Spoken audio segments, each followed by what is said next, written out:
j'ai une petite histoire à vous raconter, mais c'est un peu le cauchemar des Madrilènes. Parce qu'en Espagne, il y avait un magicien. Il traumatisait les Madrilènes. Presque à chaque classico, et en Espagne, c'était la terreur.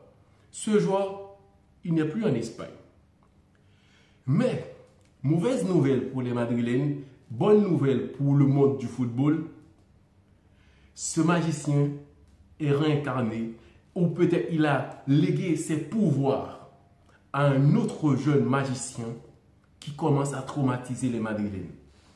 Il ne laisse pas dormir tranquille, parce qu'à chaque fois qu'il touche le ballon, il commence à déstabiliser les défenseurs. Plus personne ne peut l'arrêter et on a l'impression que le grand magicien est réincarné en lui. Et il y a des signes, on peut les voir. Mais sauf que c'est impossible de ne pas l'admettre que on est sur une nouvelle ère et ce magicien va peut-être tout chambouler.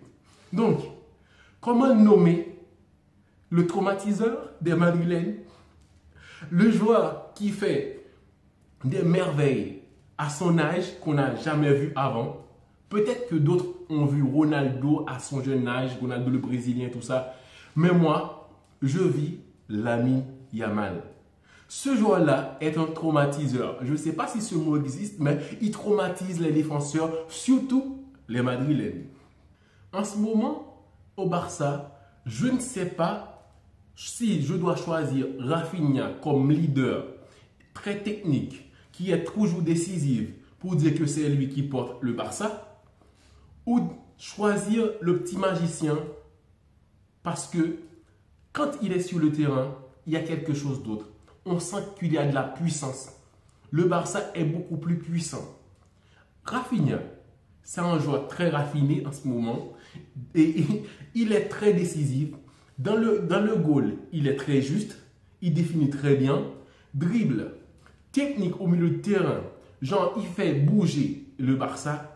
Mais le petit magicien a quelque chose. Malgré ce n'est pas lui le meilleur buteur de l'équipe, mais son apport est tellement important, même il arrive à faire de Koundé un latéral formidable.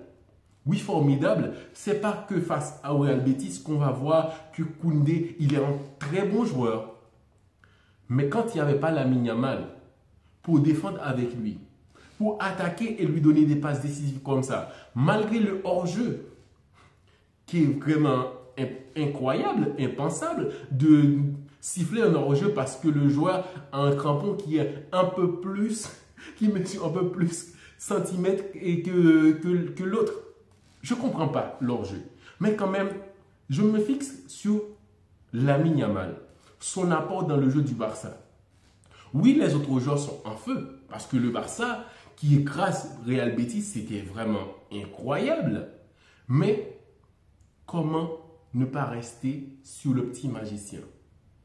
C'est la terreur en ce moment dans le monde du football. Il faut parler de lui, mais quand même, il ne faut pas laisser Rafinha de côté.